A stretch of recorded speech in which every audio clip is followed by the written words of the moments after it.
Hello, I'm CJ McCollum from the Portland Trail Blazers, and I'm here with a special guest, Dr. Esther Choo. Just a little bit about Dr. Esther Choo.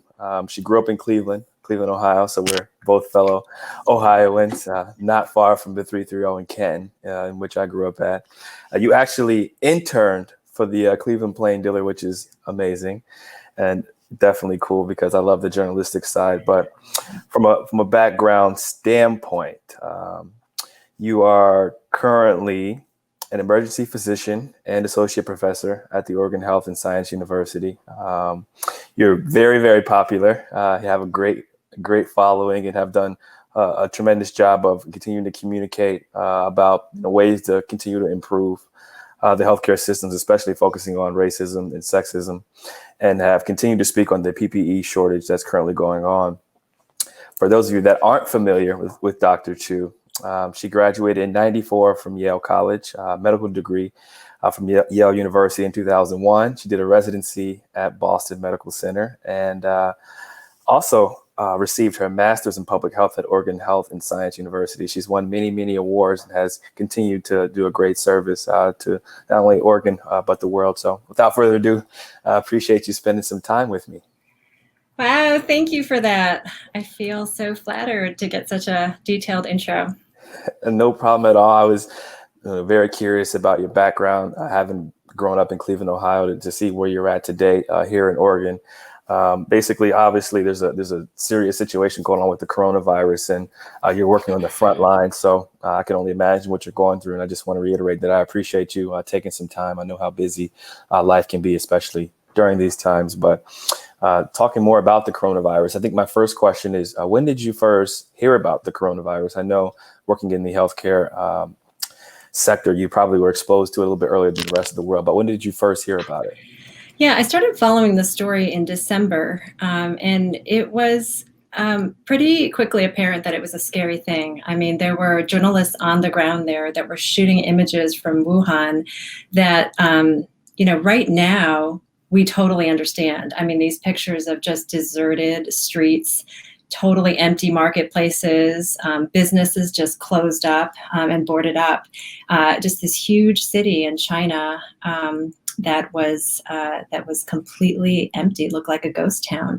I mean, they were really haunting, and it kind of showed how scary this disease was. And I think at that time it just seemed so remote. I mean, who had ever heard of Wuhan before coronavirus? And I think a lot of us, I mean, it was the holidays, everybody was distracted with different things, and it seemed like a very far away thing. But I had some text messages back and forth with some friends around that time, just talking about what if that starts to spread? It probably will. That's the nature of very infectious disease like that requires a whole city shutdown. And man, this could be really scary for the whole world. So it was really December, and then into January, things started to get real. So you knew about it in December, got wind of it. I'm actually partnered with Li Ning, so I'm very familiar with Asia, and I've traveled all throughout China, and they were kind of telling us how serious it was. And it's crazy because you never think something like that's going to happen to the United States and really affect the world. And then you look forward 5 months now here in May, things are exactly how you could have pictured it, basically looking exactly like China. I've seen pictures of New York. I've seen pictures of LA. It's actually done some good in that there's less pollution in some of those major cities.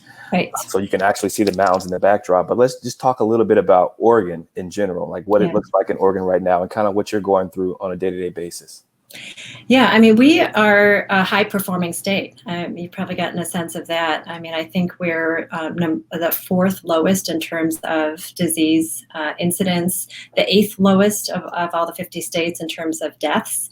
And I think part of it is, I mean, you may have some theories too living here, but part of it is because the first cases detected were in Seattle, and we're so close, and then we were able to watch how quickly it spread there and nursing homes and things like that. I think that proximity made us freak out the appropriate amount. I think it wasn't like, oh, it was far away in Wuhan and now it's far away in some distant state that we don't relate to. It was right next door. And I think that made us mobilize really quickly and decide to close up and go to distancing measures really quickly. I think that was really, I mean, I don't want to say lucky. I mean, there's not a lot of things to celebrate here, but still, I think it put Oregon on a good track to be where we are. Because in the ER, I mean, we're seeing COVID cases, but we have not exceeded capacity. Quite the opposite. Our volumes are down, and so it's actually been very manageable, and we were able to even send New York City ventilators, because when we looked at our projections, we were not going to exceed our capacity here. Yeah, it's really something to be proud of. Yeah, I completely agree with you. I think it was eye-opening to see, what was happening in Seattle with that being so close, and the understanding that we were potentially going to be exposed at some point. And I mean, people looked at me like I was overreacting when I announced that I would stop shaking hands and signing autographs because we had a case in Lake Oswego. And it wasn't because I'm against kids or fans. It's just because Lake Oswego is so close to where I move around at. Like, we practice in Tualatin.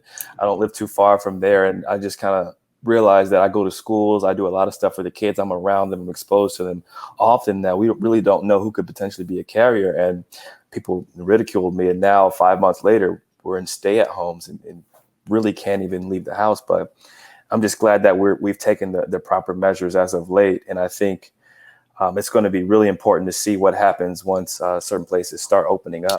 Totally. And, that school where they had the first case, that's my kid's school. I live right there, and that's 3 of my 4 kids go to that school. So it felt so real. And I started being very vigilant about all these things. No more hugs after that. I was washing my hands like crazy. We all started wearing masks. So yeah, same thing. It got real fast. I had no idea your kids went to that school. The first house I lived in was right there by Oswego Grill when I first moved to Oregon. Oh my gosh. Yes. We walk by there pretty much every day. So yeah, I know that was super close to home, and it just kind of painted that perspective. But for you to be so proactive, to start wearing masks and gloves, that was probably February? That was February. February-ish, yeah. You were definitely ahead of the curve. You definitely beat everybody, because I mean, we were still playing games up till March 11th, I believe. That's right. That feels like a million years ago now, but it was just 2 months ago. It does. I want to discuss the hashtag Get Us PPE program, and just basically let everyone out there know how we can continue to help. Yeah, thank you. So this must have been March too. When we started moving from having just that handful of cases to really starting getting increased caseload at hospitals across the country, particularly in New York City, the first thing we noticed was that we didn't have adequate PPE. So, this personal protective equipment is everything that we wear when we're taking care of people with this highly infectious disease. And it's important to have that in good supply, because not only do we not want to get it ourselves and then get sick and take healthcare workers out of the equation, and not be able to take care of all the patients, but also we could spread it from room to room. We really need PPE covering us, then we take it off. We put on brand new PPE when we go into the next room, so that patients are protected, families are protected, and we're protected. And so it turns out, I had no idea before COVID-19, but it turns out that we don't really keep a deep supply of that in a hospital. So it's not like a hospital's like, no matter what, we have enough PPE for 6 months or for a year. It doesn't really work like that. We kind of empty and fill as we go, and keep actually a pretty lean supply. Like, our bench is not very deep in terms of PPE. And so we started running out. When we went into crisis mode and there's a surge of cases, we started running out of PPE. And so working conditions became very dangerous, and a lot of healthcare providers got sick who probably otherwise wouldn't have. And tapping into an increased supply is not a straightforward thing. And so we did a bunch of healthcare workers working on the front line did a number of things. One part was just raising awareness.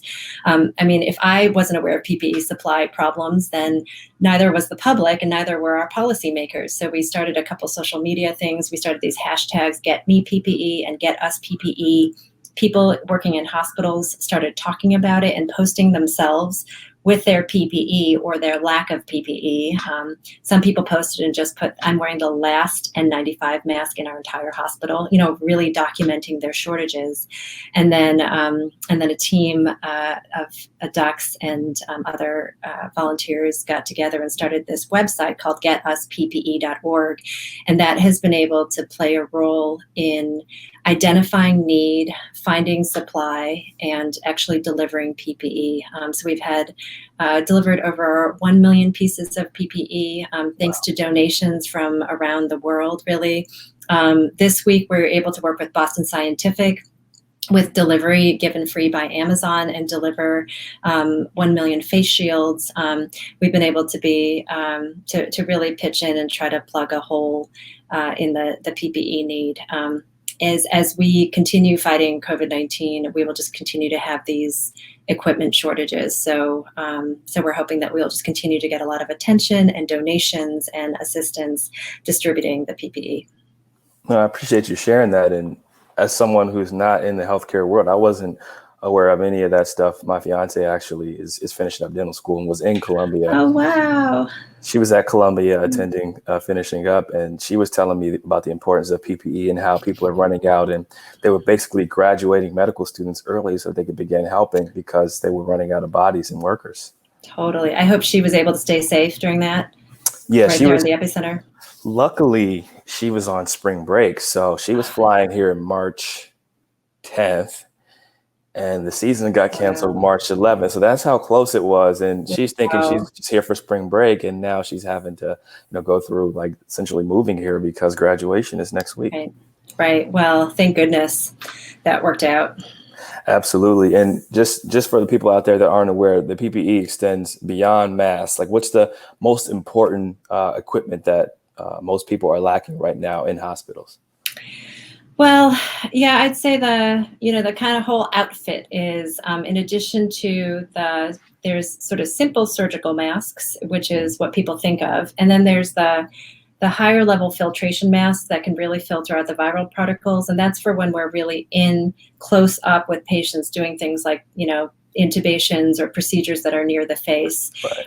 And then there's the face shields. And those are the things where there's like just plastic, and that covers the wide surface area. And then gowns are also at a premium.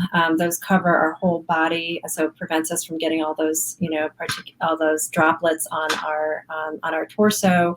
There's shoe coverings and there's gloves. So those are all the things that we need. And they're all at risk in different places, and some of them are quite expensive now. We have all these people coming in and raising the price of this equipment, sometimes twofold, fourfold, tenfold, just because the need is so great. So that all of that are things that we need. Yeah, I just wanted to remind everyone out there, like exactly, what it is that is lacking, for healthcare workers, so they can truly understand what needs to be donated and how they can continue to help out. And I think my next question is centered around like not only Oregon but the United States going forward. What do you think it's going to look like in, 1 week, 2 weeks, 3 weeks, and how are you kind of preparing for what's to come? Yeah, that's a great question. In the short term, we are sort of holding steady, so cases have not shot up. We haven't gotten the huge surge, but they're also not going down. We're kind of at this plateau. And as you know, Oregon is starting to open up. So we've already opened up to some elective surgeries. More businesses are opening.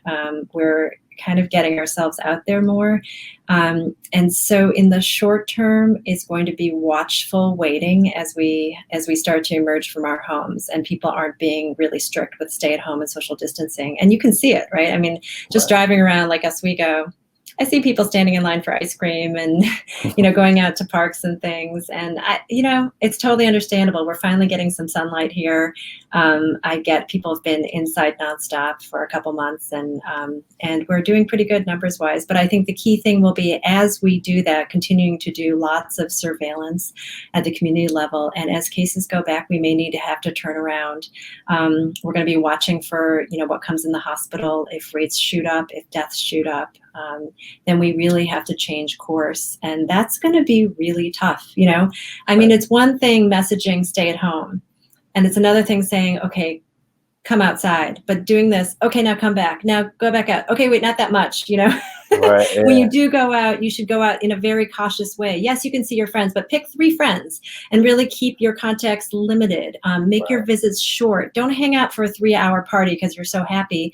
Start with, you know, seeing people for 20 minutes just to make that connection again, and then withdraw again, because, you know, it's disease transmission is about dose, but also about timing, how long you're spending with people in large groups. And so I think we have to get everybody used to uncertainty and change and different messaging, sometimes even week to week.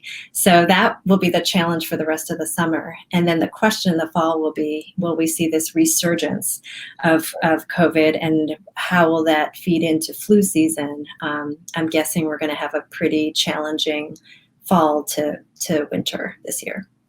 Yeah, that's what we've been hearing. There's going to be a second spike coming in the fall with the weather change, and hopefully we're prepared and able to handle it. I think the hardest part, as you know, is being away from family, being away from friends, you know, trying to FaceTime. Everybody's using different social media apps and things of that nature, kind of staying connected and in contact. How are you staying connected in contact with your friends and family? And obviously you have, you know, at least three kids based on our conversation. 4, how are you doing at home with the family? Like, how's everything going mentally, physically, emotionally? Are you being able to handle the balance? It's hard. I mean, I have 4 young kids. They have a lot of energy. We're starting to feel cooped up. And so I'm getting a lot of them, and then not much of anybody else. And so it's a lot of this. It's a lot of video calls and texts and phone calls to try to still feel connected to people. I do feel fortunate in one way, because my job actually requires me to go and hang out with my colleagues who are also friends. I mean, that's just part of being an emergency medicine doctor. Is you don't work solo, you work in teams, you work shoulder to shoulder to people. So I still get that little bit of contact with people that I really like, as opposed to most people's jobs where, you know, where they don't get to go to normal at all. But yeah, it's been challenging and a little bit lonely and stressful, but you know, you do the best you can to stay connected to people, and you just know that what we're doing collectively is so important for an entire country. And I think we just got to take comfort in that. No, that's awesome. I'm happy to hear that you're handling it to the best of your abilities. And I think definitely the contact with friends and being able to go to work definitely gives you some mental clarity. With them having opened up the practice facilities for us, it's been helpful, although we're spaced out and on intervals and, you know, kind of trying to talk, but we're still wearing masks most of the time. Oh, that's how you're doing it. Yeah. So they basically, long story short, because I want to keep the focus on you. No, this is good. We're in rotations where only 4 people can be in the building at once, 4 players. We come in with our mask on, they take our temperature, we wash our hands, and then we come in. We don't have access to the locker room, so you bring your own gear. Okay. Basically, you're assigned a coach, and the coach has a mask and gloves on, and you work out with one coach, but they're obviously staying, you know, net 6 to 10 feet away because they're just rebounding and passing. And then you have a designated strength coach and a designated PT for table work, but no one's in there with you. So basically there's 1 or 2 people on the court, but our courts are spaced out. So 1, 2, 3, 4. Yeah. There's 1 person on the table, and there's 1 person in the weight room with their strength coach. So that's given us some clarity and allowing us to kind of have some sanity from the escape of the home. I really love that. And I mean, this is actually a very relevant part of this conversation, because you're back open and you're back to practice, but it's completely different. You're not back to normal practice. Exactly. And I think exercise too is going to be different than different social settings where you're just sitting there. And I mean, because exercise, you're breathing heavy and you're aerosolizing a lot of particles. And so the distancing standards and the mask wearing standards are actually different, have to be at a higher level. And there's a lot to think about in that setting. So I'd be really curious to see what that looks like in practice. But it sounds like you're all easing into it in the safest way possible. Yeah, absolutely. We're not actually having practices. It's optional and it's one-on-one. You can't play against anybody or anything like that. It's just you and a designated coach that rebounds for you, and then you can go lift or you can get treatment on the actual training table. So it's more of a workout. Yeah, it's just the individual to get some near sort. other people. Yeah, get a little workout in, and you can like wave to people on the way in and like elbow bump. Everyone's like elbow bump and Right, exactly. kind of keep it moving. Exactly. Yeah. Moving on to the next question, I think this is probably one that I'm most interested in hearing outside of the needs for healthcare workers. Have you been or received any uplifting or heartwarming messages, or are there any moments that have really just touched your soul or touched your heart based on you being able to provide a service or something that you're seeing? So many. I mean, I can't even summarize that. How many messages. I came into work once early enough that I heard the 7 o'clock cheers, and I hadn't heard it downtown. I mean, people do it in the suburbs a little bit, but to be downtown to hear the cheers from so many people leaning out of their apartment windows and standing outside the doors of their homes, it brought me to tears. I mean, just having that much coordinated support for healthcare workers. That was amazing. The Portland police did the same thing, drove by the hospital. The flyovers we've had. Oh, I'm cool. sitting next to a stack of notes. Just random people around the country will send me notes just saying whatever, they saw me on CNN or I said something on social media that gave them hope. I've had little grandmothers sew me face masks and send them to me. I've had people send me vitamins to try to give me extra immunity when I go into the ER. That's cool. Everyone is doing whatever little thing that they can, sometimes big thing that they can, to support us. And it's just awesome. You're doing this, it's just people going out of their way to support us. It adds years onto the end of my life, truly. That's awesome, and I'm happy to hear that. I think, one of the positives with the pandemic is us coming together and then continue to support each other and truly appreciating, the services that are being provided and what people are actually doing. I think far too often, not only healthcare workers, but women specifically that work in the healthcare field aren't getting enough credit, aren't being respected the way they should be respected or treated the way they should be treated. So I'm just here to try to help bring light to that and continue to help any way that I can. I appreciate that so much. No problem at all. I got a couple more questions for you, then I'll let you go. Sure. The next question is more so centered around slowing down the pandemic. I think a lot of people were against wearing masks early on, and then they realized it was important to wear a mask and gloves. I still go to the grocery store to this day, masked and gloved down. And I think there's this kind of perception when you see someone without a mask and gloves on. So just kind of speak on the importance you think it is to continue to wear a mask and gloves, even when things are open back up, when you're going to be encountering others or being around other people that aren't outside of your household. Yeah, I mean, it's really clear that wearing masks is an important step in a whole bunch of behaviors that will reduce transmission of disease. So, is wearing a mask mean that you can do everything else normally and we won't transmit disease? No, of course not.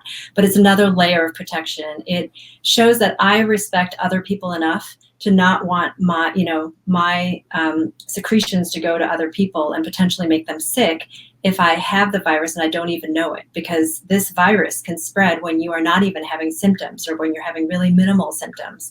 And so I really feel like it's a sign of concern for others to wear a mask. It's what you do to be a good member of the community. And knowing that in our community, there are a lot of vulnerable people. There are people who don't have normal immune systems, are elderly, are more vulnerable to the disease. And so how do we really try to protect the people that we that are the most vulnerable? That we wear a mask, we wash our hands, we keep a safe distance. All those things are part of the total package in what individuals can do to keep others safe. I was trying to think of the other day about what are the reasons not to wear a mask, and they're almost all negligible. It's a little inconvenient. Like Right. my nose tends to itch. I imagine when you're working out, you're feeling that you need to suck in air a little bit differently when you wear a mask. It can get hot. I mean, those things all seem so silly compared to the impact of spreading the disease. I will say there are some cases where wearing a mask can be harmful to the person wearing it. And I'm thinking about there's stigma against Asian Americans who wear masks because we are already considered people who brought the country here. People consider it a Chinese virus. I've heard of some harassment against Asian Americans. They feel like it's worse when they wear a mask because people think that they're sick and then really start to tie them with the disease. I've also heard from Black Americans that if you're wearing a mask and you're a Black man, people treat you like you're a criminal, like you're about to hurt them. And I think in those cases, we have to weigh racism against mask wearing. So I think there are times where there is a risk-benefit ratio, but I think most people have the privilege of being able to wear a mask and not think about those things. I'm glad you spoke on that. I want to revisit that a little bit. I know you're an advocate for multiculturalism and diversity, not only in medicine, but in the world. So just kind of touch on what you've seen or heard people going through in the workplace, specifically for women, women of color, women that come from different backgrounds. Just kind of talk about what you've seen and how we can continue to make things better. Yeah, thank you for that question. I mean, I think in general, all of the inequities that we see normally have been exacerbated by COVID-19. And so, we really, we talk about this disease as the great equalizer, but I actually find it to be quite the opposite. I mean, who has been most affected by this disease in terms of disproportionate disease prevalence, the most serious cases of disease that require hospitalization, and the most deaths? I mean, those have been in Black and brown communities and in Indian country. And I think it's just as this disease spreads, it just compounds existing inequities. Look at the workforce that's exposed to it. I mean, who are the low wage workers who are taking public transportation to essential roles where they, they're not allowed to, or there's no possibility for them to work from home?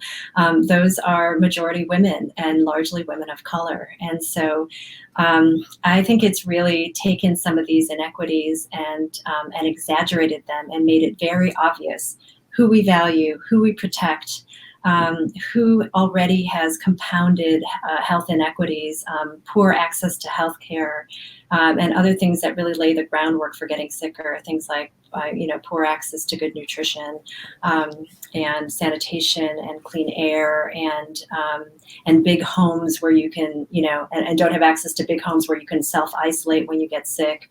And so, this has been a really tough time for anybody who's on the wrong side of the really serious and huge gaps in our country. No, I appreciate you sharing that. And I just wanted to make sure that we highlighted that because that's something that's happening in society, not just with coronavirus, but now being highlighted because of the coronavirus. People are really starting to understand how disproportionately different lives can be for people, depending on what you come from and where you come from. So right. I appreciate you sharing that. I'm not going to take up too much more of your time. I just want to remind everyone out there that there are a lot of ways you can continue to help. I think the website is called getusppe.org, and that's a way to help healthcare workers and everyone essentially stay safe. So once again, Dr. Choo, I appreciate you spending some time with me. I follow you on Twitter now, so I'm sure I'll be in touch, and I'll reach out and continue to figure out ways that I can continue to help, not only physically and mentally and emotionally sharing, with people, but financially as well. Thank you so much, CJ. I just appreciate your time and just how thoughtfully you've put this together and just everything that you do in the world. I know you've spent some time on the Hill with the kids here and that you're always looking for ways to just bring light to people's lives. And this is just another piece of it. So I appreciate you. I appreciated you well before this, but even more so now. Thank you. I appreciate it. And tell your husband and the kids I said hello. Can I exaggerate our relationship now and say that we're close friends? You can. You can the liberty I can take. Tell everyone that you work with that we're really good friends. Okay, great. Awesome.